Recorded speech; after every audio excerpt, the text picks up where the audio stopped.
Sarasota really is a small city, but it has all of the amenities of a large, thriving metropolis. Sarasota is a great place for LGBT visitors because there is just kind of a everyone's accepted mentality here. And I'm not sure if it's because of the natural beauty or if it's because of the culture. It's a very, very cool, eclectic place. Sarasota has really become a culinary destination. And I always said if I didn't live here, I'd want to come just on an eating vacation to be here. One of the great places to go is Social on First. It kind of has a California feel to it. They have great drinks. It's a sexy night of dining. Mosaic is very small. It's nestled in a little spot of downtown, and it has that feeling of, I'm so glad I got to eat here. It really is a very elegant, romantic, classy place to eat. For fine dining, there is no place better in Sarasota than Michael's on East. Michael has traveled the world, and he brings that to his menu. Michael's on East is a dining destination, truly helps Sarasota as a city become a culinary destination. There's a lot of great restaurant options, so it depends on if you want something elegant or something a little funkier.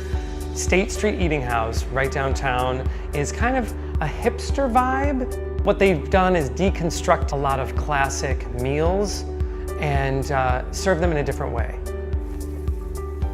The craft beer movement is very, very much alive in Sarasota. We have our own breweries. One of my favorites is JDubs. The owners are really, really down to earth, and if you're someone who isn't very familiar with beer, they will make suggestions based on what you like, and it has kind of an indoor-outdoor feel to it, and it has kind of become a watering hole for all of the local artists. So it really kind of comes alive with that like artistic edge.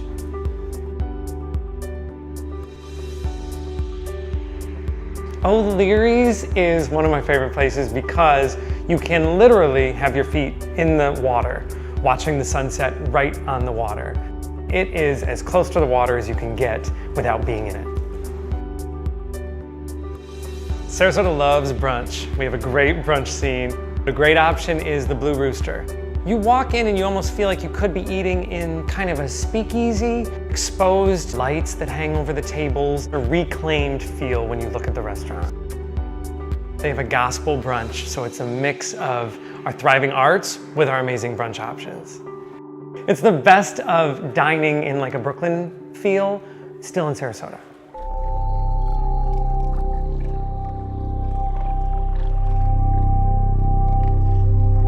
The Mangrove tunnels off Lido Beach, where you can go through with kayaks. You feel like you are on a private oasis. You're surrounded by open water. It's so still and clear and calming. And then you can go through the mangrove tunnels where you're almost surrounded. You can't get any closer to nature. It's a great touch of old Florida.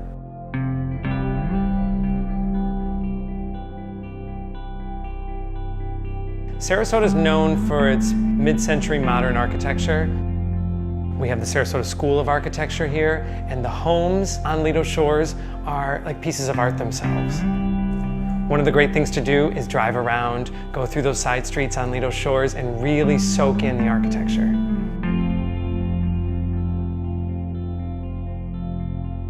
I like to shop on vacation, so if you're visiting and you want to shop, St. Armand Circle has a little bit of everything. It has that European flair, so you can buy high-end items. You can also get souvenirs from the beach.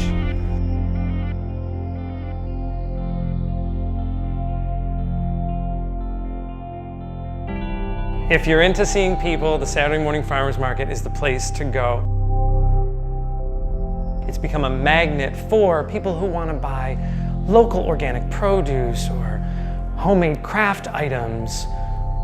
You'll hate yourself if you leave without one of the homemade empanadas.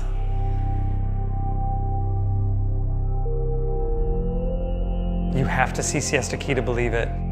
It is that powdered sugar, white quartz sand. It has consistently won awards, and there's a reason. It is beautiful. If you're lucky enough to stay to see the sunset, there's a drum circle that happens every week, an hour before sunset.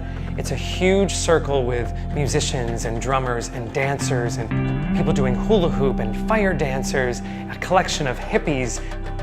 It really is old Sarasota meets the beauty of new Sarasota. You can't leave Sarasota without seeing the Ringling. It is an entire day right on the water. At the Ringling, you have 65 beautiful acres on Sarasota Bay of banyan trees and palm trees. I think the first impression is, oh my God, I can't believe this is in Florida. One of the things that really surprises our first-time visitors is how European the museum feels. The architecture is an Italian palace style of architecture, and again, that goes back to the Ringling's love of all things Italian.